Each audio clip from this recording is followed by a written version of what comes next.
Talk. I'm joined today by Caroline McSwain, John Hyland, and Carrie Osler. The holidays are upon us, but first, we have some pretty interesting stories to discuss. So first up, there are some pretty outrageous baby names out there. But some proud social media loving parents decided to name their baby girl hashtag. Oh! Okay. Oh, You know what? yes, hashtag, you heard me right. And I was just thinking, and you guys can jump in on this. In the realm of crazy baby names, how far is this taking it? Hashtag mistake.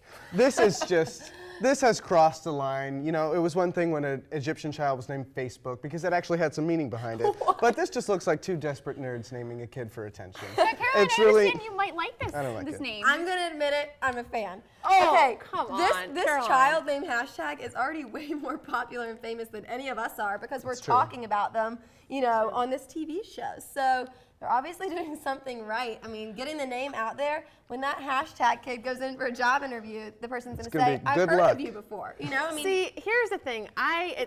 It's the opposite to me. You know, I like a lot of the, you know, celebrity names that are out there. You know, Apple is one of them. I think that's very, like, cute and, like, you know, individual. But hashtag, I mean, how can anyone be taken seriously? Imagine going into a doctor's appointment and your doctor's name is hashtag. it's not credible. well, I think they're going to call her Ash, though, as a little nickname, which, you know, could be good. And she's going to have such a good icebreaker when she meets people. Hi, I'm hashtag. You know, there you go. Instant friends conversation going right there. Yeah, but, like, is it a real friendship or is it just making fun of you? Well, guys, hopefully this girl avoids struggles on the playground when she gets to that age. And someone who's having a hard time keeping out of the media right now is child star Gus T Jones.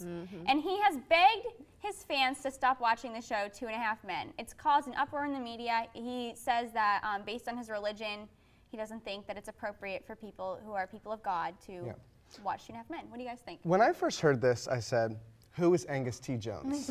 Then I realized he was the fat kid from 2.5 Men. But I think it's really inappropriate on his part that he's coming out saying the show is disgusting. This is all he's worked on. This is all he's known for. And he's making about $15 million this season. It's just rude and inappropriate. And if he wants a job in that town again, I wouldn't stay on this path. See, I don't think it's that bad of a move.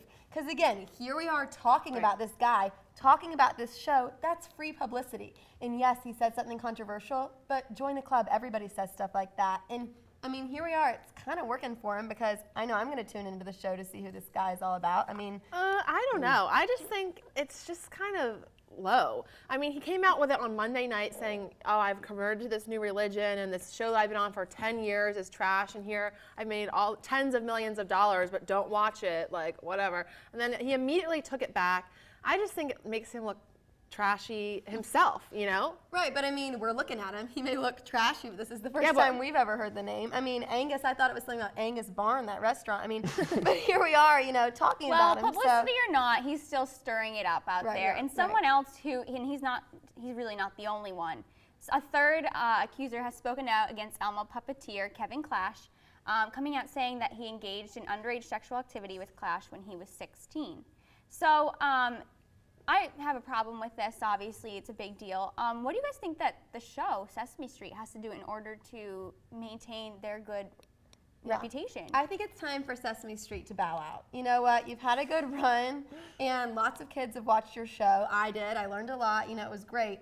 But let's take a break. Let's move on. You know what I mean? Like with a mistake like this, let's just, you know, get out of here without too much of a stir. Leave with I your totally dignity. disagree. I think when something like this happens, especially on such a well-known public children's show, you need to speak out and take this as an opportunity to say, this is wrong, and this is, we don't, you know, condone this. We don't think this should ever happen. And we think people, when this does happen to them, should speak out as soon as they possibly can, and they're comfortable. I agree, I'd but say, I think then you know what? they should bow out. This is just bad business for them.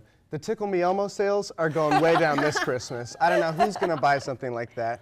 It's just bad. I think they need to just leave with their dignity. I agree. You Get know, out of here. Yeah. When Well, you've John, had a thank controversy like you that, for they've been around that, for like yeah. 20 years. Well, John, thank you for lighting the mood for us. And you know, this guys, it wouldn't be celebrity gossip if we didn't mention Lindsay Lohan. Of course. Or Charlie Sheen for that matter. And what do you know? They're doing things together. Well, actually, good. Charlie It's a Sheen good is duo. helping Lindsay Lohan out. Fox News reported that he offered her $100,000 to help pay back taxes. He also is encouraging her to do an autobiographical sitcom. Who would ever want to watch that? That's what I want to know. I would. I mean, You would. I will say, I did like Liz and Dick. And I thought that was going to be a great way for her to get back on track. She was back in the workforce. She was, you know, concentrated on something. But Obviously, that's not the case because Yeah, that she's didn't go taking great money with her from 4 a.m. arrest this morning. she's taking money from Charlie Sheen, and she just got arrested about 12 hours ago. Right. So I don't know. Poor thing is on another downward spiral. I'm surprised these two haven't teamed up before. Seriously, I mean, they seem pretty similar. Honestly, I hear wedding bells at this point. You know, he looks stable compared to her. I know this is quite the dynamic duo. You know, I mean, these two teaming up. Watch out. Hashtag I winning. mean, well, it's good that she's getting that money from him because she's probably going to be put away for a few years if these alleged activities prove to be But hey, true. I would watch the show. I mean, come on, Lindsay you serious? Lohan. We've been watching her for years, and I want to see the inside story. Well, you know, I wanna feel know like what's it's more going on. hype, and then like Liz and Dick, everybody was talking about it, but not everybody watched it, and so it's more hype than it is views. Yeah. It's too bad because she really showed promise as an actress. Like I loved her in Mean Girls. I loved her in Parent Trap. Yeah. You know, it's really too bad. But unfortunately, we are out of time for today. After the break, we're going to share a variety of holiday activities and traditions with you. You don't want to miss this.